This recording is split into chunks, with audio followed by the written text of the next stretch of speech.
Sudah sering terdengar sejak tahun 2015 kembali mencuat lagi rencana perombakan dana pensiun untuk aparatur sipil negara. Bisa saja dapat 1 miliar langsung atau malah dapat 20 juta per bulan. Yang mana pilihan netizen? Yang pasti akan kita kupas lebih dalam di menanti skema baru dana pensiun PNS.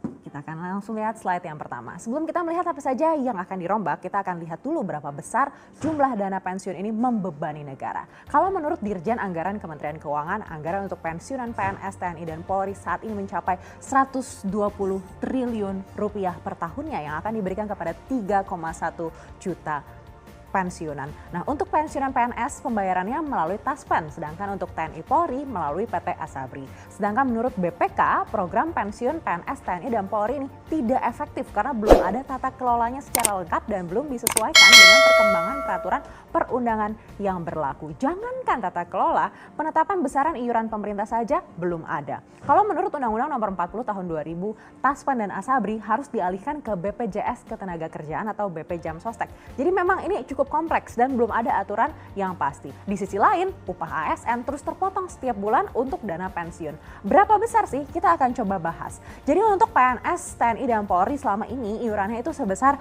4,75% dari total pendapatan termasuk gaji pokok dan juga tunjangan keluarganya. Nah, boleh diambil meskipun belum memenuhi masa iuran 15 tahun dan APBN akan tetap menanggung biaya sampai istri dan suami ditambah dengan 2 anak. Tapi ini ada syaratnya juga ya, untuk anaknya maksimal 25 tahun dan belum menikah dan belum bekerja. Jadi memang potongannya lebih besar tapi manfaatnya juga lebih banyak sampai keluarganya juga mendapatkan tanggungan. Nah, kita bandingkan dengan swasta. Kalau di swasta ini iuran jaminan pensiun itu dibayar sebesar 3% dari upah per bulan, ditanggung oleh perusahaan 2% dan 1% ditanggung oleh peserta. Tapi ya jelas tidak ada tanggungan untuk anak istri ya. Tapi poinnya adalah yang membayar iurannya itu adalah dua pihak begitu ya.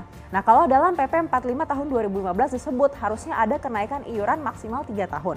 Tapi prakteknya sampai sekarang tidak ada kenaikan. Lalu kenapa sih harus naik iurannya untuk PNS? Kita akan cek alasannya di slide berikutnya.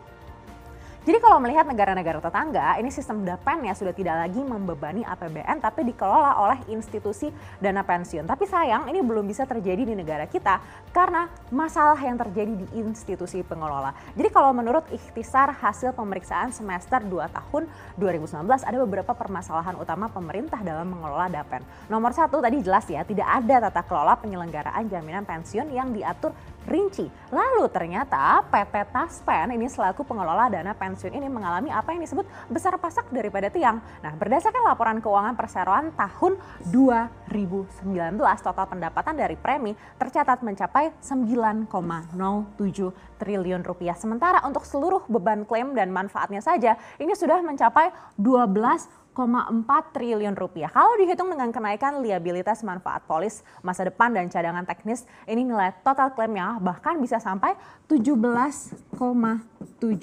triliun rupiah. Nah, ini juga sudah mulai membengkak begitu dari tahun 2016. Jadi untuk menambal selisih antara premi iuran dengan klaim, PT Taspen selama ini mengandalkan imbal hasil investasi seperti obligasi dan sukuk. Tapi saat ini justru malah banyak menempatkan ke instrumen investasi jangka pendek dengan keuntungan yang sedikit. Jadi kalau selisih negatif ini terus membengkak ya akibatnya negara jadi terbebani. Untuk itu pemerintah mencanangkan perubahan skema pembayaran DAPEN yang baru. Seperti apa? Kita akan cek slide berikutnya.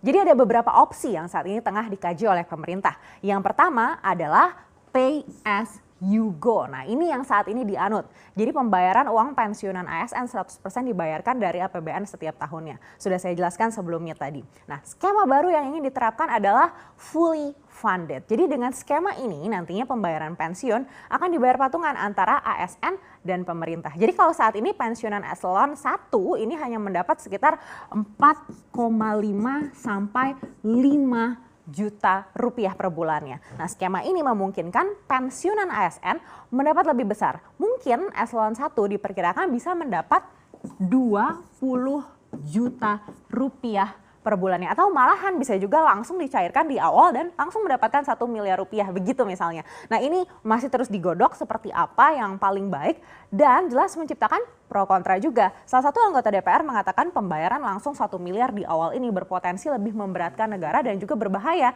karena tidak semua orang bisa mengelola uangnya dengan baik. Selain itu juga sempat ada usul untuk membuka cakupan program DAPEN ini juga untuk pekerja informal. Jadi iurannya bisa disamakan misalnya dengan upah minimum regional dan dipotong 3% begitu untuk iuran pensiun. Jadi misalnya upah minimumnya yaitu 5 juta rupiah begitu, lalu dikali dengan 3%. Jadi besaran iuran yang harus dibayar adalah Rp150.000 oleh pekerja informal. Tapi ini masih terus dikaji. Tapi yang sudah pasti adalah sudah masuk dalam prolegnas. Seperti apa? Kita akan cek slide berikutnya.